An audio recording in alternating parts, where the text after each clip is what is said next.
एक पुरानी सी गली के कोने पर छोटी सी दुकान थी। दरवाजे पर लटकता लकड़ी का बोर्ड हल्की हवा से हिल रहा था, जिस पर मांड पड़ते हरूफ में लिखा था, यादों की किताबें। ये दुकान बरखा की थी। 22 साल की वह लड़की, जिसकी नीली आंखों में कई कहानियां छुपी थीं। उसका चेहरा पुरसुकून था, मगर उस सुकून के पीछे एक अजीब सी तन्हाई छुपी थी।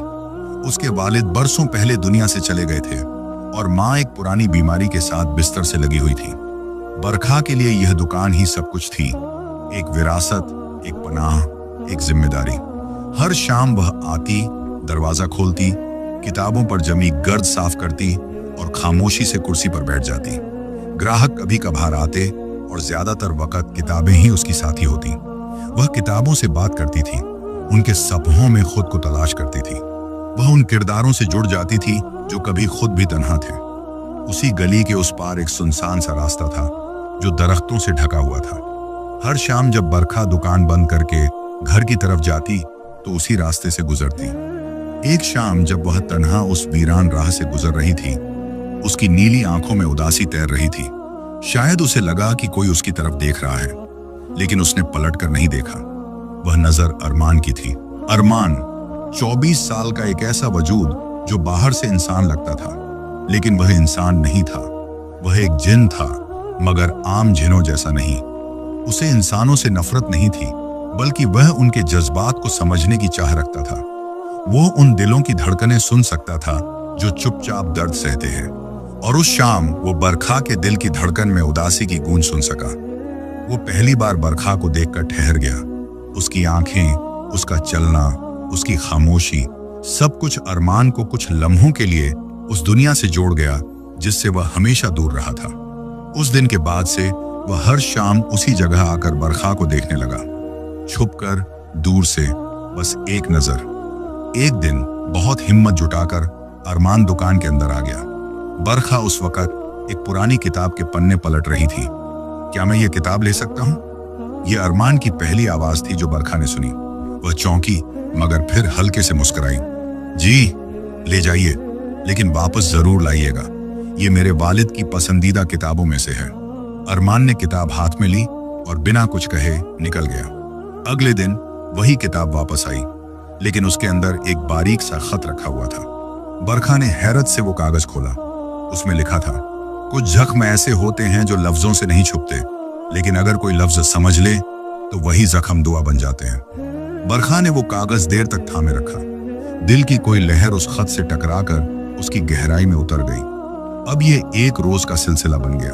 अरमान हर दिन आता, एक किताब लेता और अगले दिन उसमें एक खत छुपा होता। कभी एक शेर, कभी एक ख्याल, कभी एक बेनाम सी दुआ। बरखा कुछ नहीं कहती थी, वह बस पढ़ लेती थी और दिल ही दिल में उस अजनबी की मौजूदगी को महसूस करती थी। लेकिन वे नहीं जानती थी कि वे अजनबी कोई आम इंसान नहीं था। वे न उसका नाम जानती थी, न उसकी हकीकत। उन दिनों बरखा की जिंदगी और मुश्किल हो गई थी।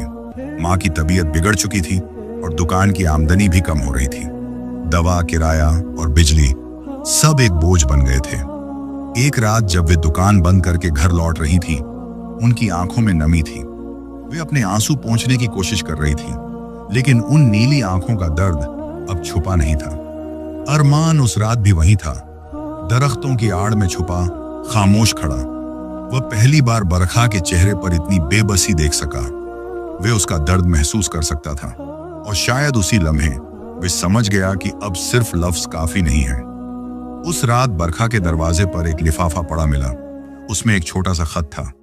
कभी कभी दुआएं लफ्जों से नहीं, खामोश मदद से पूरी होती हैं। साथ में एक दवा की पर्ची और पूरी रकम रखी थी। बरखा देर तक उस लिफाफे को देखती रही। अब वह जान चुकी थी, कोई है जो न सिर्फ लिखता है बल्कि सुनता भी है। मगर वह नहीं जानती थी कि वो जो सुनता है वो इंसान नहीं, एक जिन है। एक ऐसा जिन जिसे शायद पहली बार किसी इंसान से मोहब्बत हो गई है। दिन धीरे धीरे बदलने लगे। बरखा अब हर किताब के साथ आने वाले खत का इंतजार करती थी। वह कुछ नहीं कहती, मगर उसके चेहरे पर हर बार एक नई चमक होती थी, जैसे अंधेरे कमरे में कोई दिया जल उठा हो। अरमान ने उन खतों के जरिए उसकी जिंदगी को छू लिया था। वह अकेली जरूर थी, मगर अब खुद को तन्हा महसूस नहीं करती थी।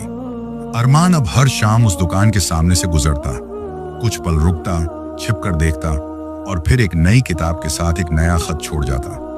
एक दिन खत कुछ यूं था, जब तुम मुस्कुराती हो तो मुझे लगता है जैसे शब्द खुशबू बन जाते हैं, और जब तुम चुप होती हो तो वह खुशबू दुआ बन जाती है। बरखा ने खत पढ़ा और इस बार उसकी आंखों में हंसी की चमक थी। वह नहीं जानती थी कि यह खुशबू किसी नजर ना आने वाले वजूद की तरफ से है, जो वर्षों से दुनिया से छुपा हुआ था। अरमान को भी बदलाव महसूस हो रहा था। वह जो सदियों से इंसानों से दूर रहा, अब हर पल बरखा के बारे में सोचता। उसकी तन्हाई, उसकी मुस्कान, उसकी माँ की बीमारी, दुकान की खामोशी, सब कुछ जैसे उसके दिल में दर्ज हो चुका था। वह खुद को रोकना चाहता था, मगर अब देर हो चुकी थी। मोहब्बत हो चुकी थी। जिन्हों की दुनिया में इंसानों से मोहब्बत मना है, क्योंकि जब कोई जिन किसी इंसान से जुड़ जाता है तो वह अपनी ताकत खो देता है और इंसान उसकी कमजोरी बन जाता है। लेकिन अरमान के लिए बरखा सिर्फ कमजोरी नहीं थी, वह उसका सुकून, उसका मकसद और शायद उसकी मुक्ति थी। एक रात बरखा ने दुकान थोड़ी देर से बंद की। वह किताबों को सहेज रही थी जब दरवाजे पर हल्की सी आहट हुई। दिल जोर से धड़कने लगा। उसने पलट कर देखा, मगर वहां कोई नहीं था। बस जमीन पर एक किताब रखी थी। उस किताब के अंदर एक खत था। उस खत में पहली बार उस अजनबी ने अपना नाम लिखा था। मेरा नाम अरमान है, मैं तुम्हें दूर से देखता हूं हर रोज। तुम जानती नहीं, लेकिन तुमने मेरी दुनिया बदल दी है। मैं तुम्हारे करीब आना चाहता हूं, मगर यह राह आसान नहीं है। क्या तुम किसी ऐसे के साथ चल सकती हो जिसकी सच्चाई तुमसे अलग है? बरखा खत को देखती रही। ये पहली बार था कि उसके दिल में एक अजीब सी घबराहट उठी। एक नाम, एक पहचान और एक सवाल। वह नहीं जानती थी कि अरमान कौन है, न उसकी दुनिया, न उसकी सच्चाई, मगर वह यह जरूर जानती थी कि उस अजनबी की मौजूदगी उसके जख्मों पर मरहम रखती है। वह शख्स जो बिना मिले, बिना बोले उसे महसूस करता है। ऐसा रिश्ता शायद खून से नहीं, दिल से बनता है। अगली शाम अरमान खत लेकर नहीं आया, न ही वह किताब लेने आया। बरखा ने सारा दिन इंतजार किया, बार बार दरवाजे की तरफ देखा। दिल में बेचैनी थी। वह पहली बार उस अजनबी की गैर मौजूदगी को महसूस कर रही थी, जैसे कोई कीमती चीज खो गई हो। वह दुकान बंद करके उसी रास्ते पर चली जहां हर रोज अरमान उसे छिपकर देखा करता था। पेड़ों की छाया आज और भी गहरी लग रही थी। अचानक उसे लगा कोई पास है। वह पलटी, मगर वहां कोई नहीं था। फिर उसने पेड़ की जड़ के पास एक छोटा सा कागज देखा। हवा में उड़ता हुआ वह कागज उसके कदमों तक आया। उसने उठाया। उसमें सिर्फ एक वाक्य लिखा था, अगर मैं अपनी सच्चाई बताऊं तो क्या तुम मेरा हाथ थामोगी? बरखा ने वह कागज अपने सीने से लगा लिया। आंसू उसकी आंखों से चुपचाप बहने लगे। शायद अब वह तैयार थी सच जानने के लिए और किसी अनजानी दुनिया में कदम रखने के लिए। उसी रात अरमान उस जगह गया जहां वह जिन्हों की पुरानी किताबों और शीशों के बीच बैठा करता था। उसने खुद से एक वादा किया, कल मैं बरखा को अपनी सच्चाई बताऊंगा, और अगर वह डर गई तो मैं हमेशा के लिए चला जाऊंगा। रात लंबी थी, चांद भी आधा था, जैसे आसमान खुद भी दो दुनियाओं के बीच उलझा हो। शाम की हवा में उस दिन कुछ अलग सा था, जैसे हर चीज खामोशी से किसी फैसले का इंतजार कर रही हो। बरखा दुकान के दरवाजे पर खड़ी थी। उसकी नीली आंखें दूर गली के उस मोड़ पर जमी हुई थीं, जहां से रोज एक अजनबी आता था, वो जिसका नाम अब वह जान चुकी थी, अरमान। लेकिन आज कोई किताब, कोई खत नहीं आया था। बरखा की उंगलियां दरवाजे की लकड़ी पर हल्के हल्के थपक रही थी, जैसे कोई बेचैनी अंदर ही अंदर सुलग रही हो। और फिर वह आया। पहली बार वह सामने आया, चुपचाप, धीरे धीरे कदमों से। उसकी आंखों में एक गहरी खामोशी थी, जैसे कई सदियों का बोझ लिए आ रहा हो। बरखा ने नजरें उस पर टिकाईं। कोई डर नहीं था उसकी आंखों में, बस एक सवाल था। अरमान उसके सामने रुका। कुछ पल बीते, फिर उसने धीरे से कहा, मैं तुम्हें एक सच बताना चाहता हूं। बरखा ने सिर हिलाया, जैसे कह रही हो, कहो, मैं सुनने के लिए तैयार हूं। अरमान ने आसमान की ओर देखा, जैसे किसी और दुनिया से इजाजत मांग रहा हो। फिर उसकी आवाज उभरी, मैं इंसान नहीं हूं बरखा, मैं एक जिन्न हूं। खामोशी छा गई। वक्त जैसे थम गया हो। बरखा की आंखें उसे तकने लगी। न हैरानी, न चीख, न पीछे हटने का कोई इशारा, सिर्फ खामोशी। अरमान ने सिर झुका लिया। अगर तुम अब जाना चाहो, अगर तुम मुझसे डरती हो, तो मैं चला जाऊंगा। बरखा ने कुछ पल उसके चेहरे को देखा, फिर धीरे से बोली, अरमान, अगर तुम वही हो जिसने मेरी तन्हाई में रोशनी दी, जो हर खत में मेरी तकलीफ को समझा, जो बिना देखे मेरी जिंदगी का सहारा बना, तो तुम्हारी हकीकत मुझसे क्या छीन सकती है। अरमान ने नजरें उठाई। पहली बार उसके चेहरे पर एक ऐसी नरम रोशनी आई जो किसी जिन्न में देखना मुमकिन नहीं था। उसी रात बरखा ने उसे अपनी माँ के बारे में बताया। वह बहुत बीमार हैं और दिन ब दिन कमजोर होती जा रही हैं। मैं रोज हिम्मत करती हूँ, लेकिन कभी कभी लगता है जैसे मैं हार जाऊंगी। अरमान ने उसका हाथ नहीं थामा, मगर उसके पास बैठकर कहा, मैं तुम्हारी माँ की बीमारी को दूर नहीं कर सकता, लेकिन तुम्हें टूटने नहीं दूंगा। जब तुम गिरने लगोगी, मैं संभालने आ जाऊंगा। वह पहली रात थी जब वह दोनों एक दूसरे के इतने करीब बैठे, मगर दोनों खामोश थे। किसी ने कुछ मांगा नहीं, किसी ने कुछ वादा नहीं किया, बस एक रिश्ता महसूस किया, बेनाम सा मगर बहुत गहरा। अगले दिन बरखा की माँ की तबीयत कुछ बेहतर हो गई। डॉक्टर ने हैरानी से कहा, लगता है जैसे दवा ने रातों रात असर दिखा दिया हो। लेकिन बरखा जानती थी यह दवा नहीं थी, यह उसकी दुआओं का असर था, या शायद अरमान की मौजूदगी का। उसी शाम बरखा ने दुकान के दरवाजे पर एक पुरानी किताब रखी। किताब के पहले पन्ने पर उसने लिखा, तुम्हारी मौजूदगी मेरे लफ्जों से आगे निकल गई है। अब मुझे किताबों में नहीं, तुम्हारे साथ जिंदगी में चलना है। अगर तुम मेरे दिल के पास बैठना चाहो तो यह जगह तुम्हारी है। अरमान ने वह किताब खोली, पढ़ा, और पहली बार उसने आंखें बंद करके एक दुआ मांगी। ऐसी दुआ जो सिर्फ जिन्न ही नहीं, इंसान भी मांगते हैं। प्यार की दुआ। दिन गुजर रहे थे। अरमान अब दुकान पर खुलकर आता था। वो किताबों के दरमियान बैठकर बरखा से बातें करता, उसकी माँ के लिए दवाएं लाता और कई बार दुकान की सफाई में उसकी मदद भी करता। उन दोनों के दरमियान अब न तो खतों की जरूरत थी, न इशारों की। उनके बीच खामोशी भी बोलने लगी थी। बरखा मुस्कुराने लगी थी। उसकी आंखों में जो उदासी थी अब धुंध सी बन गई थी। पास तो थी मगर छा नहीं पाती थी। लेकिन हर कहानी में कुछ मोड़ आते हैं। मोहब्बत जब फैलती है तो कायनात उसका नोटिस लेती है और कभी कभी उस पर सवाल उठाती है। एक रात अरमान जिन्हों की पुरानी पनाहगाह में बैठा था। वहां उसके जैसे कई और थे, मगर वो सब उसे शक की नजर से देखने लगे थे। तुमने अपनी हद पार कर दी है, अरमान, एक बूढ़े जिन्न ने कहा, जिसकी आंखें लाल थीं और आवाज गूंजती थी। तुम एक इंसान से जुड़ गए हो, तुम हमें कमजोर कर रहे हो। अरमान ने खामोशी से उनकी बात सुनी। फिर पहली बार वह बोला, अगर उससे जुड़ने में कमजोरी है तो शायद कमजोरी में ही ताकत छुपी हो।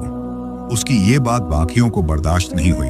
उसे धमकी मिली, अगर तुमने उसके साथ रिश्ता जारी रखा तो या तो तुम्हारी ताकत छिन जाएगी या तुम खुद मिटा दिए जाओगे। अरमान उनकी आंखों में आंखें डालकर खड़ा रहा, मगर दिल में हलचल थी। क्या उसकी मौजूदगी बरखा के लिए खतरा बन सकती थी?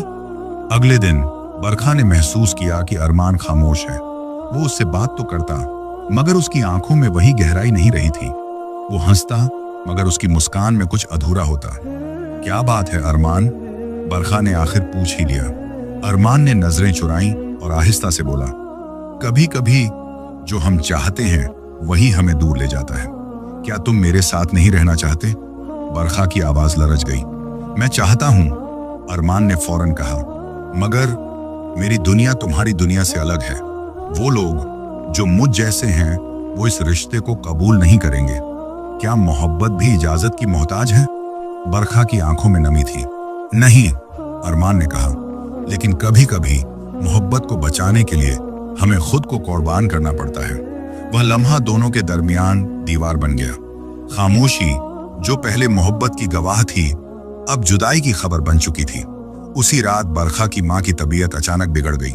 अरमान फौरन आया। उसने हाथों से शिफा देने की कोशिश की, मगर उसके अंदर की ताकतें कमजोर हो चुकी थीं। शायद जिन्हों की दुनिया ने उस पर असर डाल दिया था। मैं कुछ नहीं कर पा रहा, बरखा, उसकी आवाज टूट रही थी। बरखा ने उसका हाथ थामा। तुम बस मेरे पास रहो, यही काफी है। उसी वक्त बरखा की माँ ने आंखें खोली। उसने बरखा का चेहरा देखा और फिर पहली बार अरमान को। ये कौन है? बरखा ने धीरे से कहा, ये वो है जिसने मेरी जिंदगी को जीने के काबिल बनाया। माँ ने अरमान को देखा और धीरे से कहा, अगर तुमने मेरी बेटी को मुस्कुराना सिखाया है तो तुम चाहे जो भी हो, तुम हमारे लिए कीमती हो। वो अल्फाज अरमान के दिल में रोशनी बनकर उतर गए। एक इंसान की मां ने उसे अपनाया। शायद पहली बार वो खुद को मुकम्मल महसूस कर रहा था।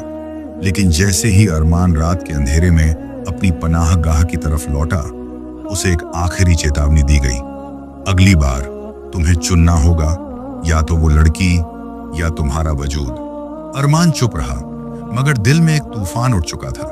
वो जानता था कि मोहब्बत कभी आसान नहीं होती, लेकिन वो ये भी जानता था कि अगर उसने बरखा को छोड़ दिया तो वो खुद भी बाकी न रहेगा।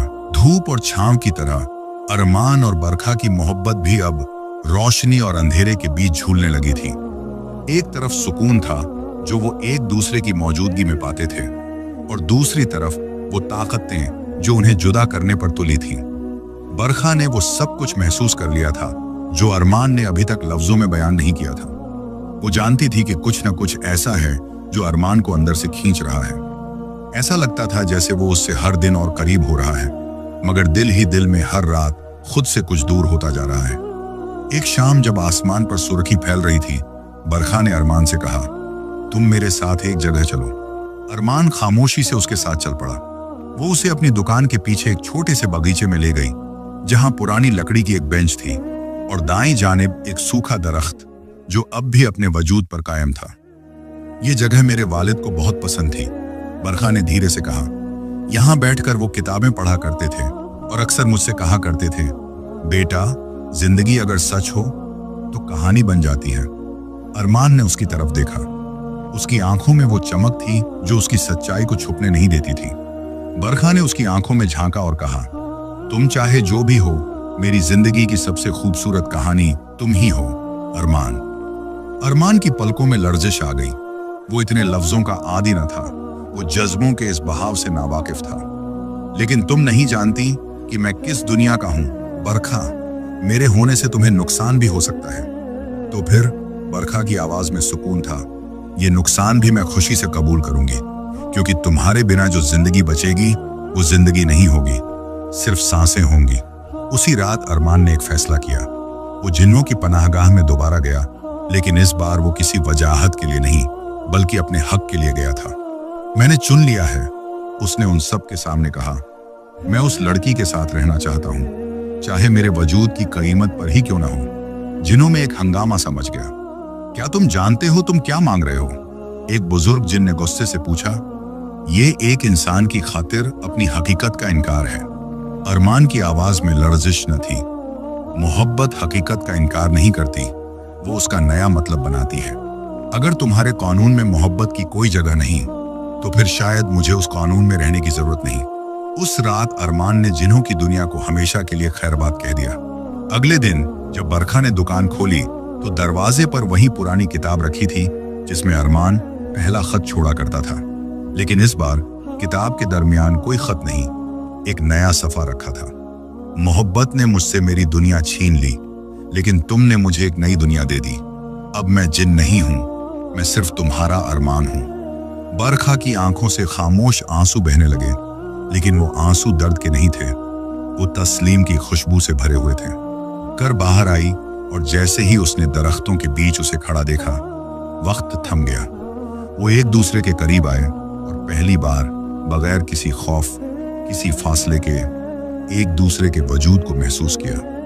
अब अरमान न तो पुरानी दुनिया में था और न ही किसी और मखलूक का हिस्सा।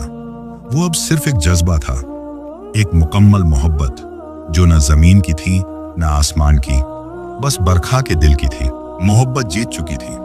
अरमान अब जिन्हों की दुनिया से आजाद हो चुका था और बरखा वो अब अकेली न थी।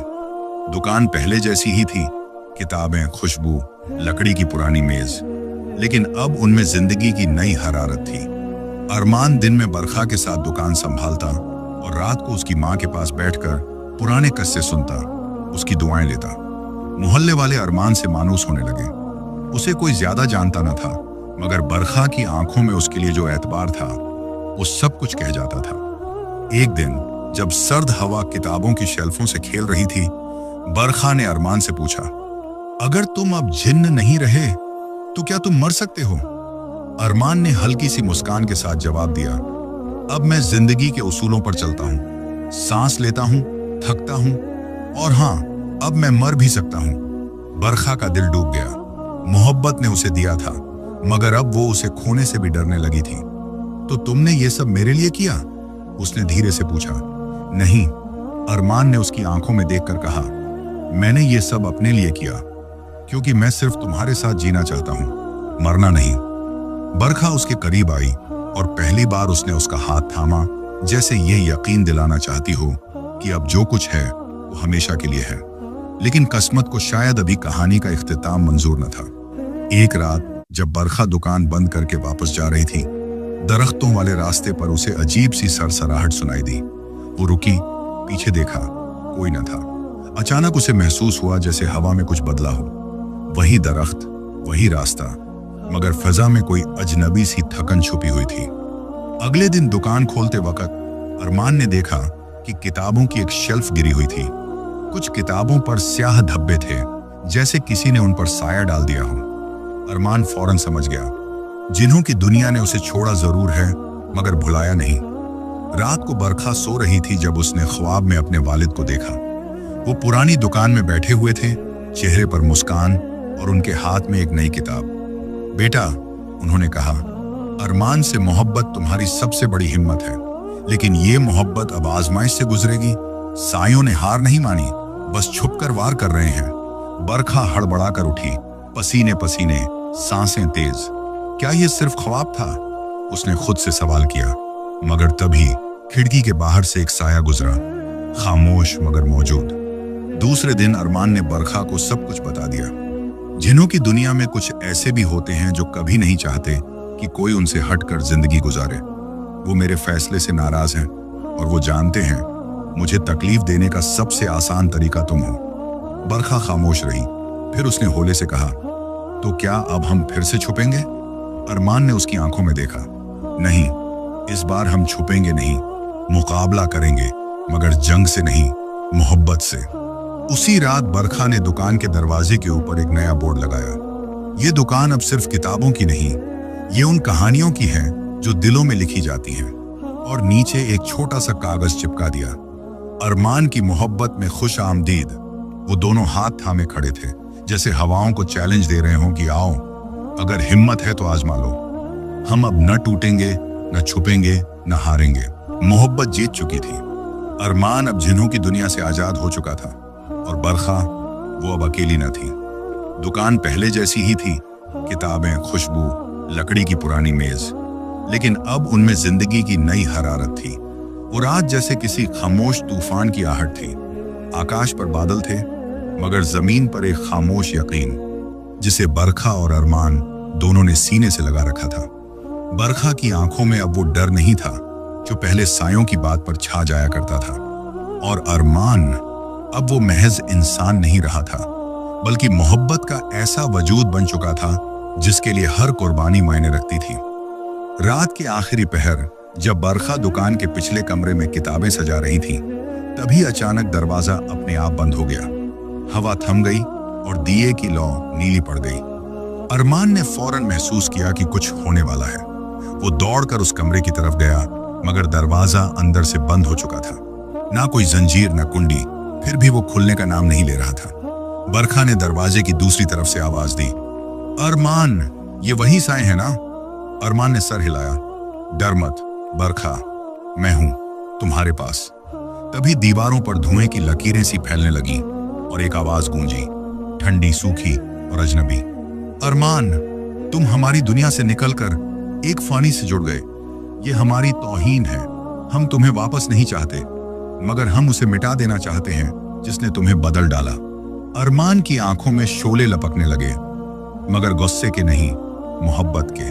वो दरवाजे की जानिब बढ़ा, जमीन पर अपनी हथेली रखी और कुछ पढ़ने लगा, धीमे लहजे में। उधर बरखा धुएं और सायों में घिर चुकी थी, मगर उसका दिल मजबूत था। मैं तुमसे नहीं डरती, उसने अंधेरे में कहा, क्योंकि मेरी मोहब्बत सच्ची है, और जो सच होता है वो कभी हारता नहीं। तभी दरवाजा एक तेज रोशनी के साथ खुल गया। अरमान अंदर दाखिल हुआ और पहली बार उसके वजूद से रोशनी निकलने लगी। अब वो न कोई जिन्न रहा, न मुकम्मल इंसान, बल्कि अब वो मोहब्बत की सूरत बन चुका था। साए उस रोशनी में चिल्लाने लगे और चंद लम्हों में मिट्टी हो गए। खामोशी छा गई। बरखा अरमान के करीब आई, उसका चेहरा छुआ। वो गर्म था, जिंदा, हकीकी। तुम ठीक हो? उसने पूछा। तुम्हारे होने से मैं हमेशा ठीक हूं, अरमान ने धीमे से कहा। कुछ दिन बाद बरखा की दुकान पहले से ज्यादा रोशन हो चुकी थी। लोग किताबों के साथ साथ उन दोनों की दास्तान सुनने आने लगे थे। गली के बच्चे अरमान से कहानियां सुनना पसंद करते थे और बरखा की अम्मी अब बहुत बेहतर थीं। मुस्कुरा कर कहती, मेरे बेटे जैसा है वो। एक दिन बरखा ने अरमान से पूछा, क्या तुम्हें कभी अफसोस होता है कि तुमने अपनी दुनिया छोड़ दी? अरमान मुस्कुराया और उसकी नीली आंखों में देखकर कहा, मेरी असली दुनिया तो तुम हो बरखा, बाकी सब बस कहानी थी। और यूं एक जिन्न और एक लड़की की मोहब्बत ने वो कर दिखाया जो ना कानून समझ पाया, ना रिवाज, ना ताकतें। किताबों की उस छोटी सी दुकान में आज भी हर रोज एक कहानी बिकती है, मगर एक दास्तान ऐसी है जो कभी छपी नहीं, ना लिखी गई। वो बस दिलों में रहती है, बरखा और अरमान की सूरत।